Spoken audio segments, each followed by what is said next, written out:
भाकरी सोबत जर तुम्हाला बोंबीलची अशी चटणी ट्राय करायची असेल तर हा व्हिडिओ स्किप न करता शेवटपर्यंत नक्की बघा।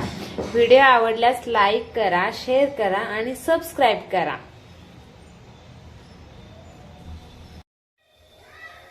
नमस्कार मंडळी, मी अश्विनी ब्लॉग या चॅनल मध्ये आपलं स्वागत आहे। आज आपण बनवणार आहे चटपटीत अशी बोंबीलची चटणी।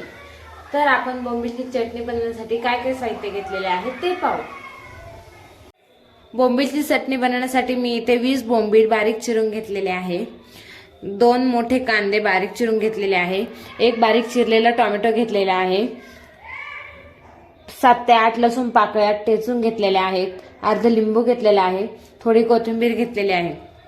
इथे मी 1 चमचा घरचा मसाला घेतलेला आहे, 1 चमचा गोडा मसाला, अर्धा चमचा मटन मसाला, 1 चमचा धना पावडर, पाव चमचा काश्मीरी मिरची पावडर, पाव चमचा हळद, 2 ते 3 चमचे तेल घेतलेले आहे आणि चवीप्रमाणे मीठ। तर आता आपण पहिल्यांदा हे बोंबील भाजून घेऊ। मी गॅसवरती कढई गरम करण्यासाठी ठेवलेली आहे। कढई आता गरम झालेली आहे, त्यामध्ये मी हे बोंबील टाकते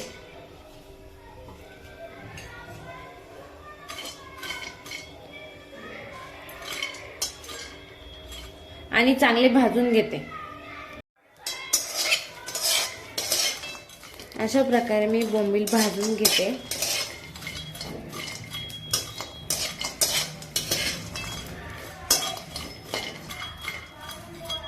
बोंबील लालसर होईपर्यंत भाजून घ्यायचे।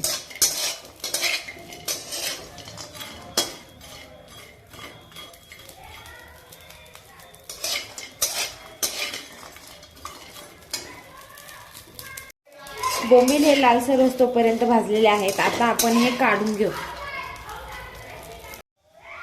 आता मी बोंबील भाजून घेतलेले आहे, त्यामध्ये मी गरम पाणी ओतते।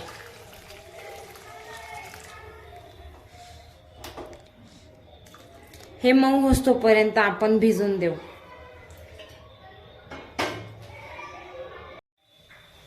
बोंबील मऊ होईपर्यंत आपण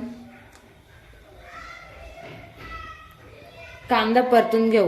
कांदा परतण्यासाठी मी कढई गरम करून घेतलेली आहे, त्यामध्ये मी 3 चमचे तेल टाकते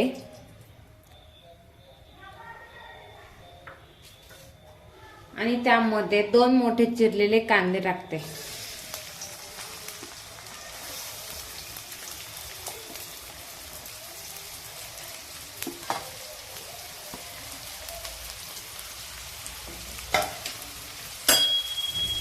कांदा चांगला लाल होईपर्यंत परतून घेऊ।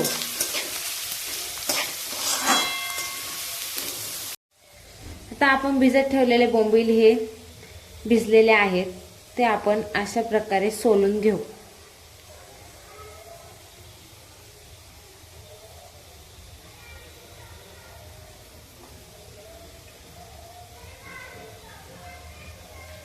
आपण सगळे बोंबील सोलून घेऊ।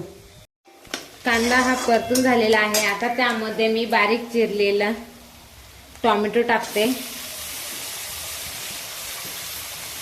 आणि ठेचलेले 7 ते 8 लसूण पाकळ्या पण टाकते। आता हे सर्व आपण चांगलं परतून घेऊ।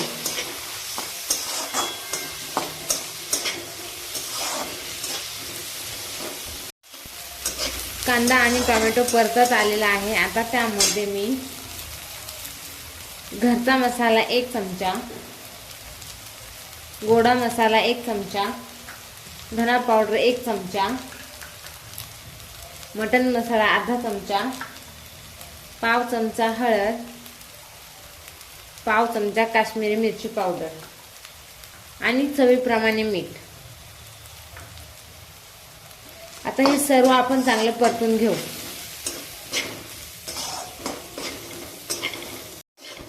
हे सर्व मसाले चांगले परतून झालेले आहेत। आता त्यामध्ये मी 1 चमचा लिंबाचा रस टाकते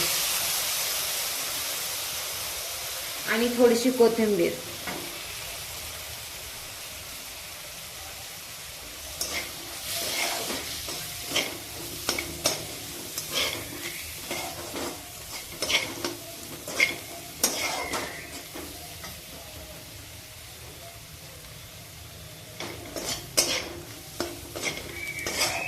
आता त्यामध्ये मी हे सोललेले बोंबील टाकून देते.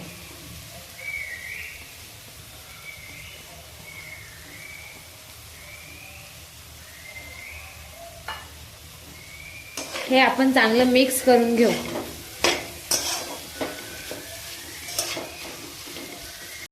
हे चांगलं मिक्स करून झालेलं आहे. आता त्यामध्ये मी 1 कप एवढं पाणी ऍड करते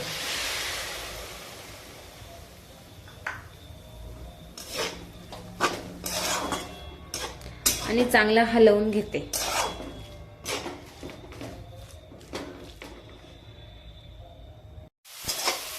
आता आपली बोंबीलची चटणी तयार झालेली आहे. मी गॅस बंद करून घेते.